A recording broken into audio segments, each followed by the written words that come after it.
All right, how's it going, everybody?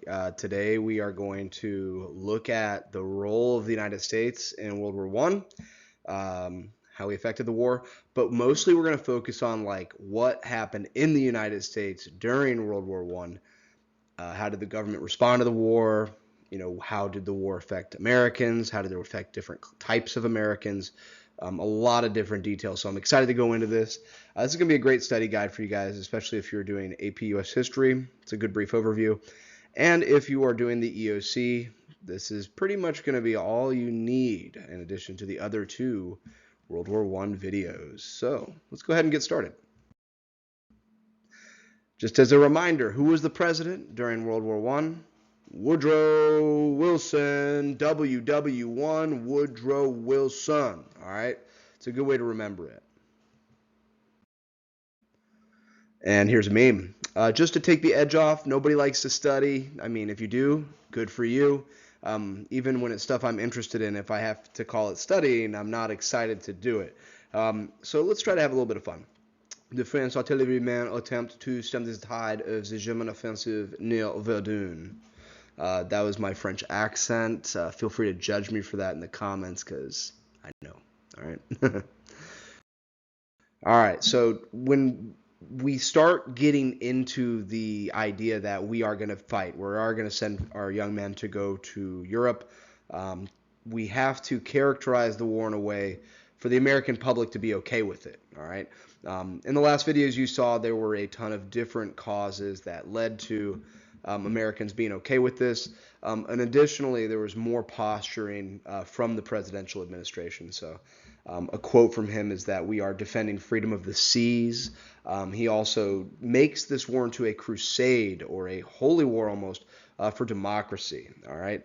And a quote from him directly is that the world must be made safe for democracy. All right. So moving into this here. This rhetoric is something that for A pushers you'll see is a theme of continuity. Americans love to characterize ourselves as going out and saving the world. We're going to make the world a better place. We have a burden to share with the rest of the civilized world. We need to help people. And that's how we characterize ourselves. So cool. We're going to go to war. We're going to go save the world. How? How do we do it? Think about it. If you're a student, how would a government get you ready for war? How would a government get the nation ready for war? How would the government get itself ready for war? That's what we're going to look at here. This is something that is surprising to me, is that we really didn't have a standing army much at all during the lead up to World War One. It was very small. Very similar also in World War II. We had a very small army. We really were trying to stay isolationist. Low tax rates, right, as well. So there's all these economic. Why was the army small? Well, we didn't have a very big government budget. So the war had been going on for 3 years. We were not ready to fight. The word you need to know is mobilize, and as well as the term mobilization. All right. So you start to see there's these images here. If you see an image like this, pause it. If you want to be a student, pause it for a moment, describe what you see, describe what symbols you see. Even something as simple as, let me pull up the laser pointer thing. Looking at this poster here, April 19th, 1917, right? We know that's when we declared war. She's sort of very similar to what, almost a Paul Revere-esque style here, but notice it's a she. There's red lips. She has big eyelashes, right? Why do you think the government chose to put this poster out of a woman, right? Not a man, right? Not a military man joining the army, right? So there is this, we'll get into this in a moment, but if you know anything, you should know that women play a instrumental role in keeping American industry going during every single war, even the Revolutionary War. They tended to the farms. They kept their husbands' farms going, their businesses going. They kept the economy going, right? If their man went off to fight. Over here is a very, very popular one. Wake up, America. Civilization calls every man, woman, and child. So you see this concept of total war coming up again, the concept of the entire society having to be behind this effort, right? And of course, looking at this one here, The target audience here is obviously men, right? Enlist. Which side of the window are you on, right? This guy here is in the dark, looking out at the men underneath the flag in the light, wearing their uniforms. There's a lot of sort of attempts here to get men to join. And this, of course, is just a snippet of the posters. We'll look at more later. So, mobilization. What is it? Well, I'm glad you asked. What is mobilization? Let's go ahead and look at it. It's essentially the need of becoming mobile as a nation in terms of force. Mobilization, right? You got to get the country ready to fight a war. So, of course, we have to recruit men. How do we recruit? Well, we want to get them to volunteer first, if possible. Especially democracies, we try to avoid drafts when necessary. When we do have a draft, there tends to be a huge backlash against it for a variety of pretty obvious reasons. So this is a meme in terms of enlisting, right? So we don't allow brothers to fight in the same units and stuff anymore, even battalions, I don't think. But anyway, back then we didn't really give a crap, so here is this funny meme about it. Enjoy. So we did have a ton of volunteers, all right? There was a ton of volunteers, but there just wasn't quite enough to really have an effective fighting force. Excuse me. So what comes out of this time is the Selective Service Act. This is forced military service. This is also known as a draft. There's a bunch of ways tests can refer to this. And I hate EOC tests because they literally will play this game of like, well, we could just call it a draft and ask a question, hey, what's going on with the draft here? But then they'll change it and add words in there that some kids may not know. Like they'll add compulsory military service or the term conscription instead. They do this to try to trick students to do poorly on the tests for whatever reason. I mean, I'm not going to get all political and get into it here. However, even though there was a draft with all of the causes we looked at in the last videos, the reasons Americans felt so strongly about this war, a ton of men had already volunteered, but when this comes out, men volunteer immediately. And of course, for the selective service, men sign up no problem. And this poster actually is used during World War II, but it comes out during World War I, and it is modeled after a English poster of a very similar style. This dude has a jaw like an anvil. Look at that thing. Anyway, this is General Pershing. He was the commander, not commander-in-chief, but he was the main leader of the American Expeditionary Force. I've seen really dumb EOC questions about this, which is why this is here. It wasn't the official army we sent over there. It wasn't the Navy, yada, yada. What we sent there, the boots on the ground, they were known as the American Expeditionary Force, all right? Historically in war, when you go somewhere, even if you're like pretending to rescue somebody, you stay there afterwards and you control the area. Look at what we did in the Spanish-American War with the Philippines. We didn't leave. So there's tons of examples throughout history of this. The Soviets after World War II, they didn't leave Eastern Europe, right? So here we wanted to make it very clear that we were going to leave. It is an expedition. It's a trip. We're going to come back from the trip, all right? So pretty cool. And imagine being Germany. You're in this disgusting meat grinder for 3 years. Russia drops off. The Russian Revolution starts. The trenches, sort of the regular army rises up against their officers, and they all return home. It's pretty chaotic over there. I'll do a Russian Revolution video one day, but that's going to be a whole thing. Oh, cool. We're good on this side. We can sort of focus on the other side, and oh my God, there's Americans are here now. And the Americans have not been fighting for the last 3 years. They're fresh. They've given a ton of 15 and 16 and 17 and 18 and 19 and 20-year-old guys guns. These men are hungry for glory, and they want to kill. And they have shotguns. So, anyway, to manage the war effort, the government creates a ton of different organizations to manage the war, all right? A theme of continuity happening throughout U.S. history is that every time we have a big war, the Civil War, World War I, World War II, the government grows in size, the government grows in authority, right? And that authority overall doesn't really go away. Anyway, um, there's a ton of different aspects to manage in war. It's not just the dudes wind up on the front lines and they start killing each other. How do they get there? What do they eat? What do they wear? It's a complex thing. It's not easily done. The entire country went behind this as well. So there was a ton of different organizations they make to manage the war effort here. The first is the Committee of Public Information. Guess what they did? They created propaganda. They controlled information. Um, it is interesting. Artists were able to get a lot of good jobs. The government helped pay for movies and stuff like that. Posters. I mean, if you painted, you could make good money making propaganda posters. There's pamphlets, there's billboards, there's even music. I mean, there was no shortage of government intervention in the arts during this war. So because of this, we see a ton of propaganda posters. I have a book in class. It's about this thick, just filled with posters and the descriptions of them. It's quite interesting. So for Home and Country, Victory, Liberty Loan. So these posters are specifically asking you to buy war bonds, donate money to the government that they'll pay you back for later, et cetera, et cetera.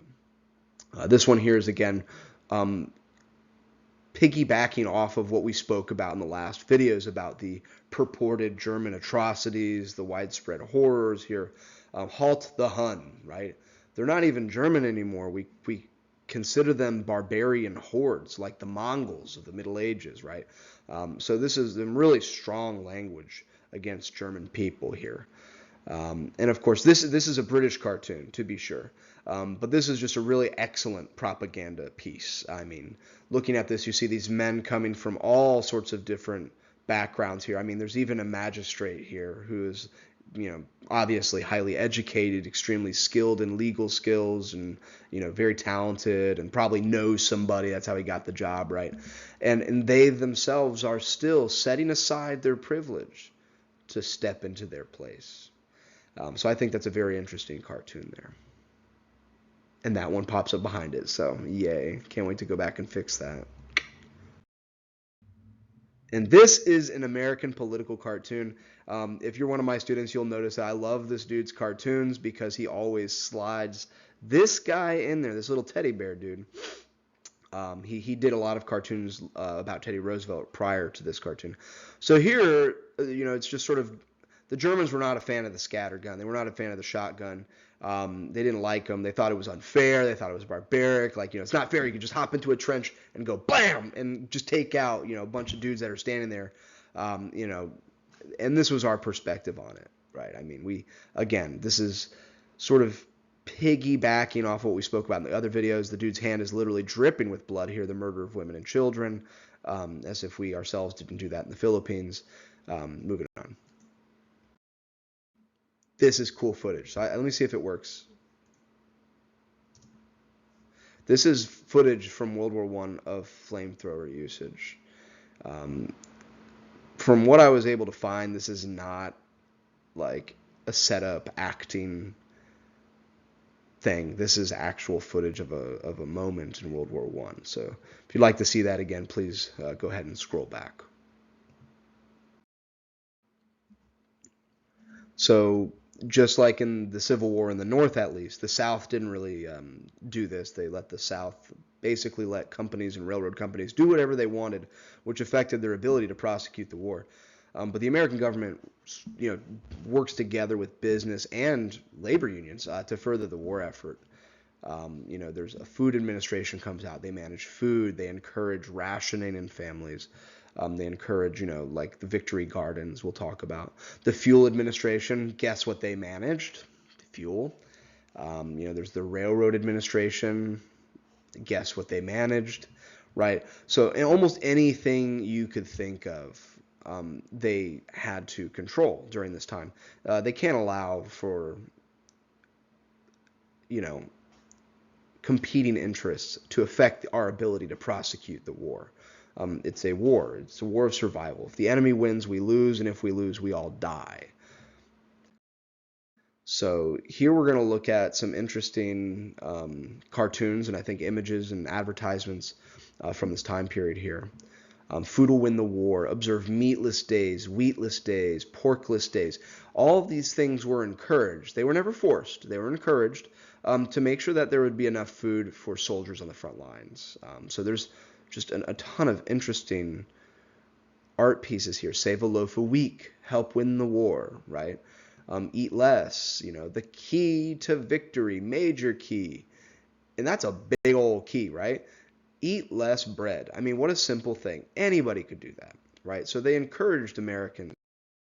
They encouraged Americans to ration as best as they could. So this is the definition of rationing, just in case you didn't know this.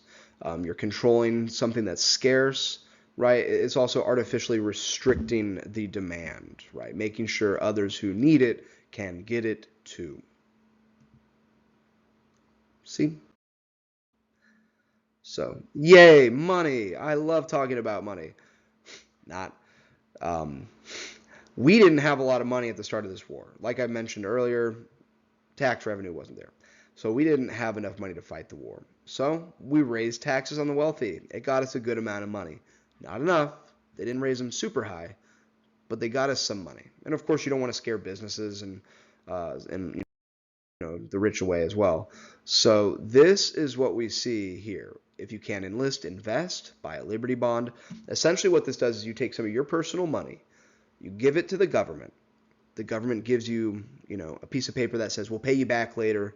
Maybe there's some interest there. I believe there was interest in these because it was an investment, really. That there was some sort of small percentage rate back on these. But by giving the government money voluntarily, it also helped raise a ton of money. Again, the reference to the Hun here, you see the bloody hands, this alien-esque eyes, right? The bloody bayonet tip peering across the ocean at you, right? It's scary. So that liberty shall not perish from the earth. Buy Liberty bonds. I couldn't find a high res of this, but this is, you can see there's planes bombing New York City, right? As if they had the ability to do strategic bombing in World War I. But anyway, this is another good one. I like this one too because it references one of the main causes we got into the war. This conceptualization that we're a merchant nation. Our merchant ships were innocent. We were trying to conduct business, and the U-boats were coming after us and it wasn't fair and blah, blah, blah. So help us crush the menace of the seas. Buy Liberty bonds. Buy them quickly. This is another funny one. I like this one because it's funny. The dude is he's popping out of the hat thing and his hat's shooting up in the air like a Bugs Bunny cartoon. Every Liberty bond is a shot at a U-boat. Fire your shot today. Buy a Liberty bond, right? So you see that there's all these drives to encourage Americans to give their money. And I don't know if you saw that. I wanted to skip that, but if you want to go back and look at it, it's another reference to the rape of Belgium in that poster we just looked at. So anyway, Liberty bonds. Again, printing money, we could raise money for the war, but by doing Liberty bonds, it offsets inflation as well. All right, it takes that money out of circulation. So this is a very simple example of what inflation would be. This is extreme inflation, right? So this is just for the sake of example here. So when you print more money, it makes it worth less. You get paid the same. Your dollar goes less far at the supermarket. And again, those war bonds do take money out of circulation. They give the government the ability to print more money to be able to prosecute the war. So another way of how does this war affect Americans, right? Something that comes up is that, surprise, not everybody is the same in our country. We're okay with there being different types of people here. And we also allow for you'll see this changes a little bit, but we do allow for freedom of expression, the freedom of ideologies, freedom of beliefs, right? One of those beliefs is pacifism, the belief that, hey, peace is the way. So we have conscientious objectors as an aspect that comes up in this war. This comes from the root conscience, like what you think in your head. Like if you do something bad, you should feel bad about it. That feeling of badness is your conscience. And if you do something bad and you don't feel bad, go talk to a shrink, please, because you should feel bad. Some men refused to serve because they had religious beliefs that prevented them from killing others, right? The religious exemption was the easiest one to get. If you didn't have a religious exemption, it was like, you're an atheist? What? Go fight. Um, anyway, the religious exemption could get you out of frontline duties, but we still found stuff for you to do. We did not hesitate to make fun of them, though. And this is a British cartoon. The conscientious objector at the front, it says, while the shot and shell are flying and the mighty cannons boom, he is tidying up the trenches with a dustpan and a broom. So you can see here that you have the men laughing at these guys. They're painted to be effeminate. They're wearing feminine aprons. Their knees are bowed. They're pigeon-toed, and they literally are cleaning up the trenches, right? So they're encouraging men to stop being conscientious objectors and pick up a rifle and fight. So even if we did have conscientious objectors, they were still expected to report in for the draft. You're not going to have to fight, though. We would find non-combat roles because there's plenty of things to do that go into supporting military action, right? Ambulance drivers, medics. There's great movies about medics, right? The communications officers, you need telegrams, right? The messenger pigeon guys, which I think would be kind of cool to do, except for the poop. Firefighters, right? So also farmers at home. So they also found roles for them at home as well, in case they couldn't fight because of their religious belief. Now, some conscientious objectors didn't have just religious exemptions. Some of their conscientious objection was done because of their political ideologies, their political beliefs, right? And during wartime, and this is a theme of continuity, this is something that happens in almost every single war America gets involved in.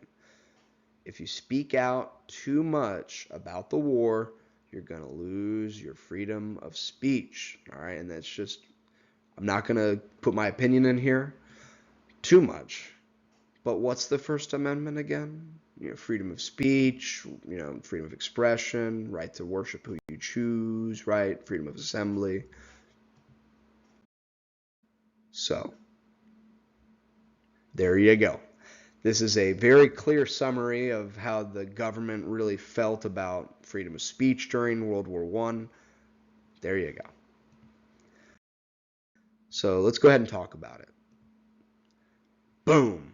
Espionage Act. Espionage refers to spying. This partially is not a bad bill, right? It creates procedures for arresting spies. At what level does somebody become a spy? How do you define spy? How do you define espionage, right? So there's all this legal necessity here within this act, right?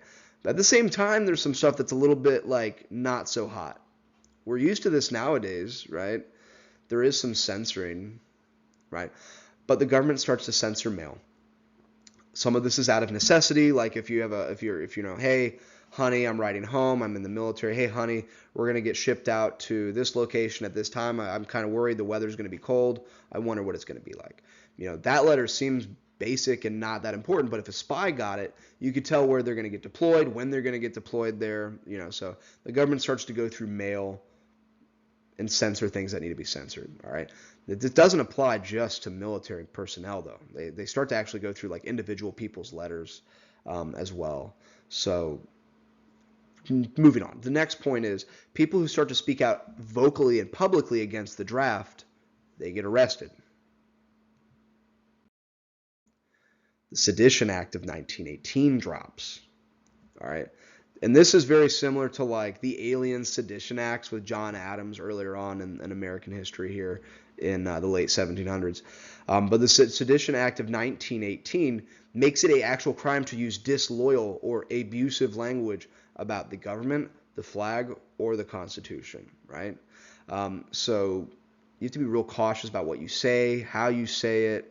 This is an infringement on civil liberties, right? So let's get into it here.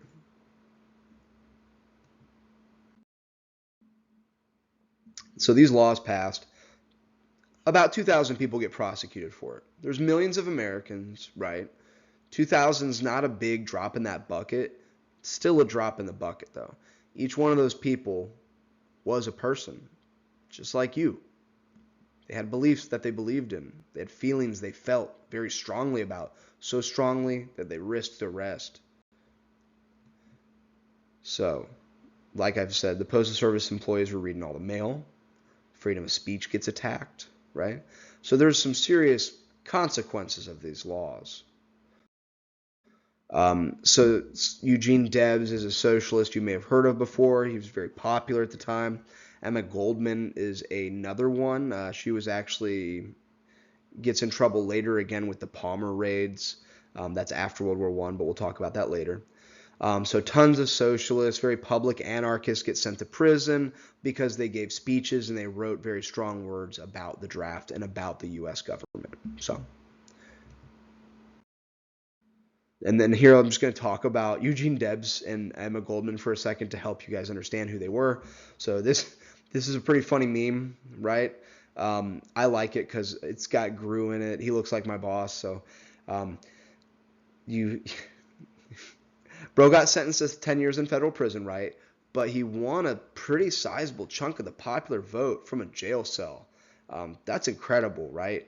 I don't think the founders of the United States ever expected Americans to vote for somebody who's been convicted of a crime, right? But in this case, he was speaking his mind. He was giving his opinion, right? So it's not like he riled up a huge crowd and led like an assault on a government building or something like that. He's just giving some speeches and telling people to feel a certain way about something. So he was able to run for prison from jail. This is a picture of him younger. This is him older. You can see the veins are just popping out of this dude's head right now. And so this is Emma Goldman, just to put a face with a name. She was a very, very strong, very strong convictions. Her words actually directly inspire Leon Solges earlier to assassinate President McKinley.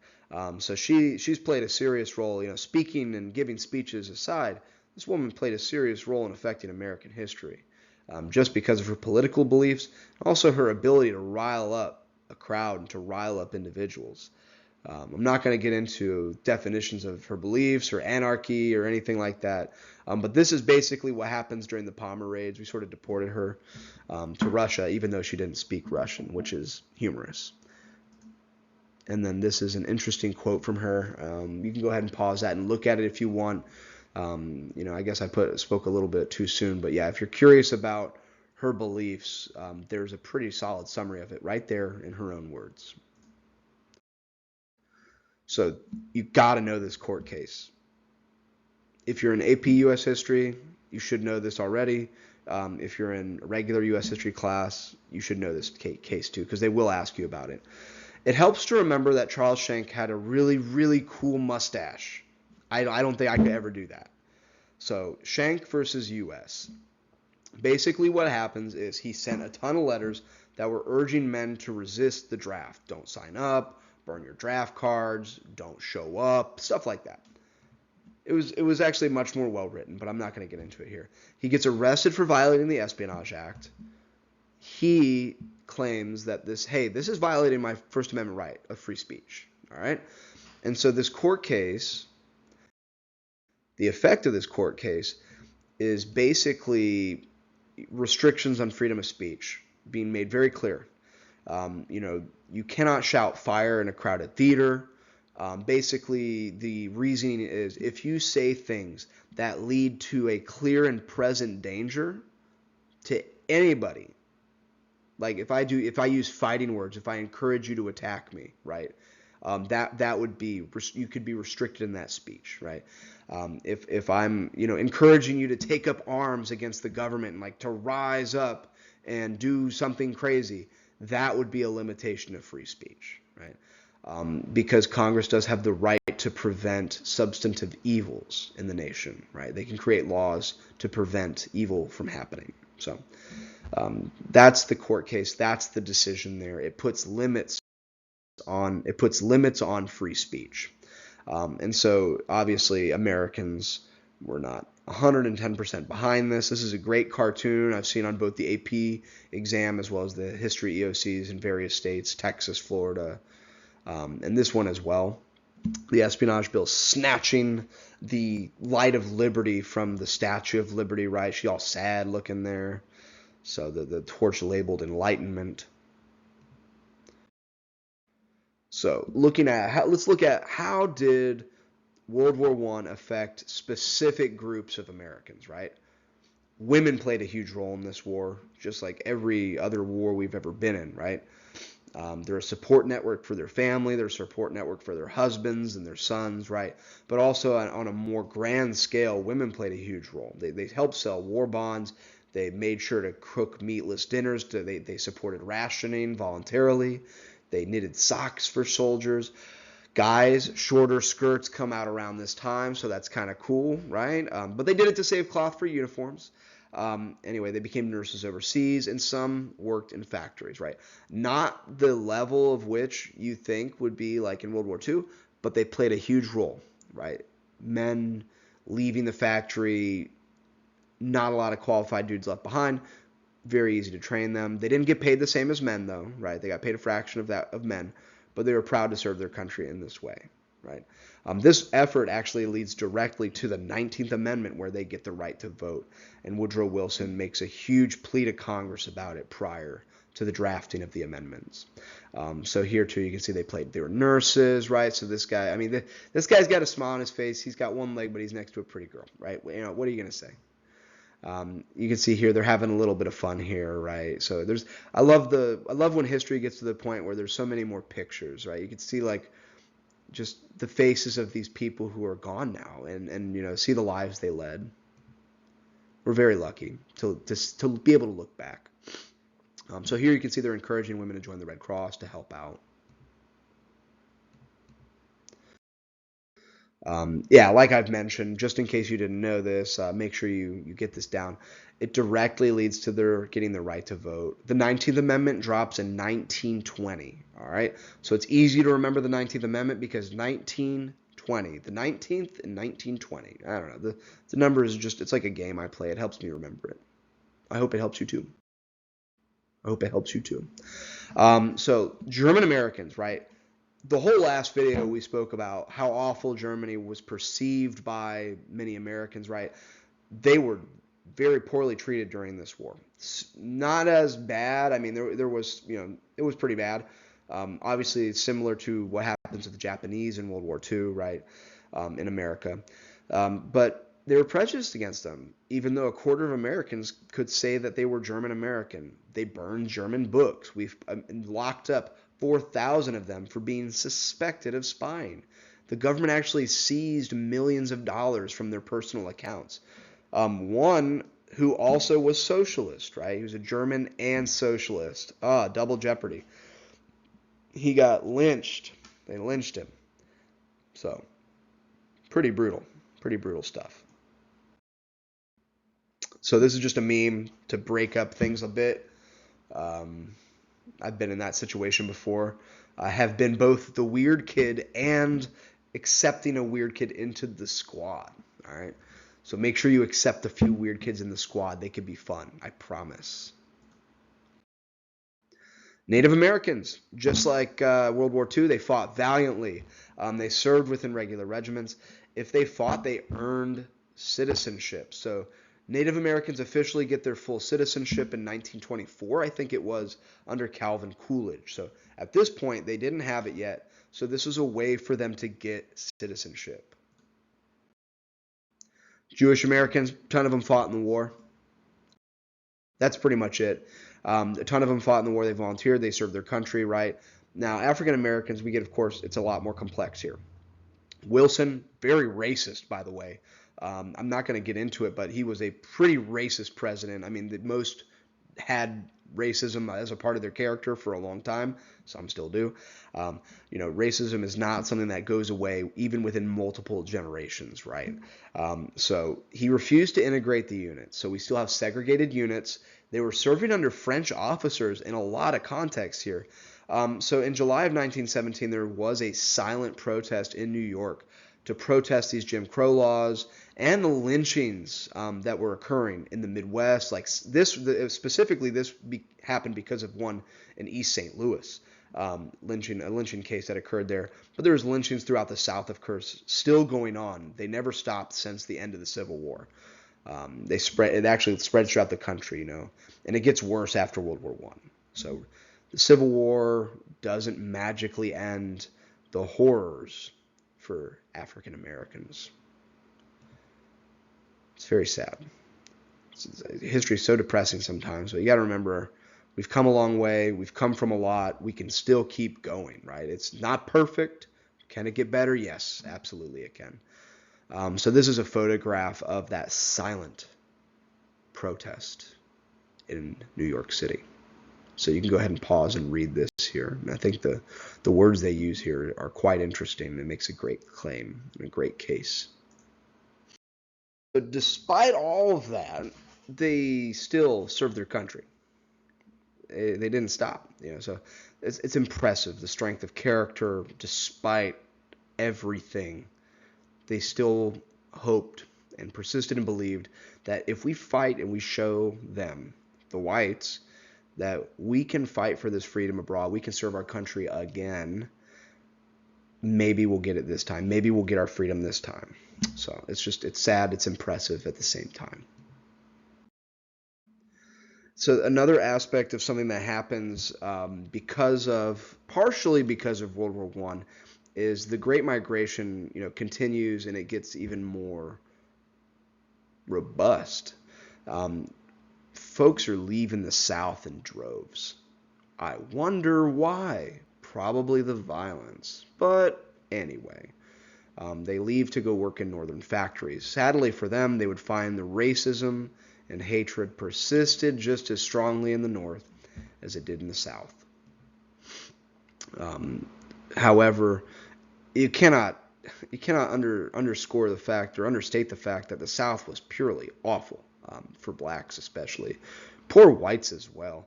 Sharecropping jobs were very common, terrible line of work. Sharecropping, though, persisted even into the middle of the 20th century, actually. Moving on. So not only were they economic refugees, they were also fleeing acts of violence in the South.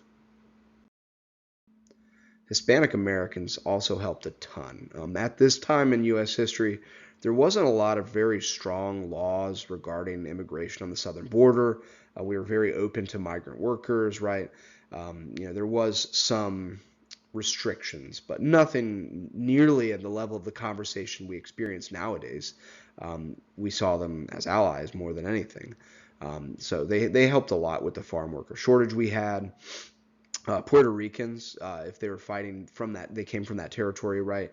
When they fought, they got their citizenship from serving there as well. And interestingly enough, Cubans, a ton of Cubans actually moved to Florida. So if you're in Florida, the Florida U.S. history, they always throw random Florida questions in there, like, so how did Florida get affected by World War One? One example is that a ton of Cubans moved to Florida, specifically Tampa, Ybor City, similar to the Spanish-American War era, to help with job openings that were there, to help with working fields in Florida as well. Florida was also used as training grounds to an extent. In World War II, they were more used as training grounds, especially Avon Park for the Air Force, and of course the coastal areas as well. But anyway, this is World War I. So how did we get over there? Well, we used convoys to protect our ships.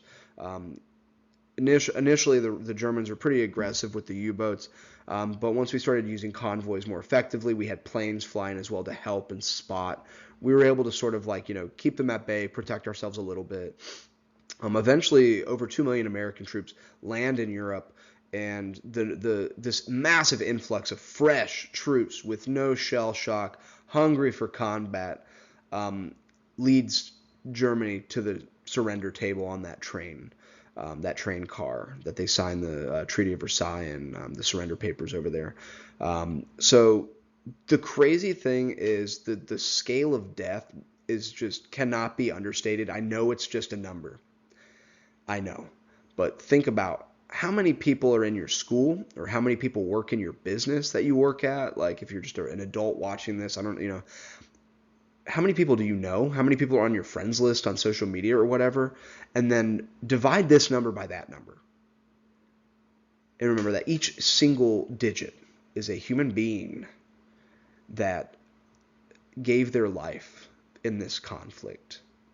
It's just the scale of death is hard to wrap our heads around. It is just a number, but remember, it is more than just a number.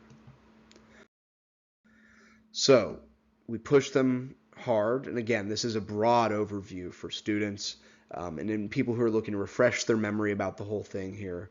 Later on in the future, I'll make more specific videos about specific battles, specific events, funny stories, and stuff like that. But I want to get some broad scope stuff out there. So an armistice was signed. If you don't know what armistice means, it's basically a fancy word for ceasefire or peace treaty, right? Depending on how you look at this armistice word. So Wilson had 14 points. He suggested a lot of interesting ideas to the Europeans, and very broadly they were rejected, right? The only thing that really wasn't rejected was the concept of the League of Nations, and we'll get into that later with another video. But here you can see there's some interesting headlines going on there. Parading troops, right? To hell with the Kaiser, right? So pretty funny there. Pretty funny there. So the Treaty of Versailles, after Germany surrenders, the European nations, except for Germany, obviously, and Austria-Hungary, they get together and they're like, all right, what are we going to do to the Germans? Because it's all their fault. And Austria-Hungary's like, ignore me. I didn't do anything. It's Germany. Germany did everything. They're the bad guys, right? They're the bad guys. So it's humorous because it's crazy. We just said, okay, Germany, it's your fault. There's all this propaganda and everything, it's your fault. And there was a ton of destruction in Europe, to be fair. I mean, there was a ton of destruction. Was it all Germany's fault? No. So here you see several cartoons that sort of summarize what the Treaty of Versailles is.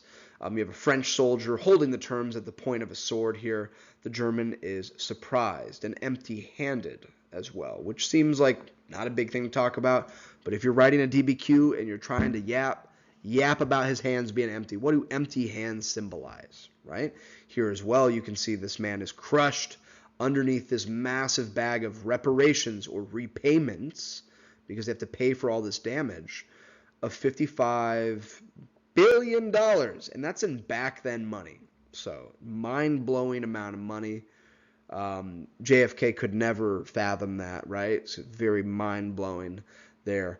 But here you see another cartoon of the British Empire, France, America, Italy, and Japan squishing Germany, holding them down, while these big four guys, helped by Wilson here, has to help this guy swallow these terms. It's a big pill to swallow. This ends up causing World War II in a few different ways, right? But anyway, yes, very, very interesting. So the war to end all wars, though, right? So with this peace treaty, we're going to be safe. We call it World War I because it's one and done. There's no World War II, right? Nothing but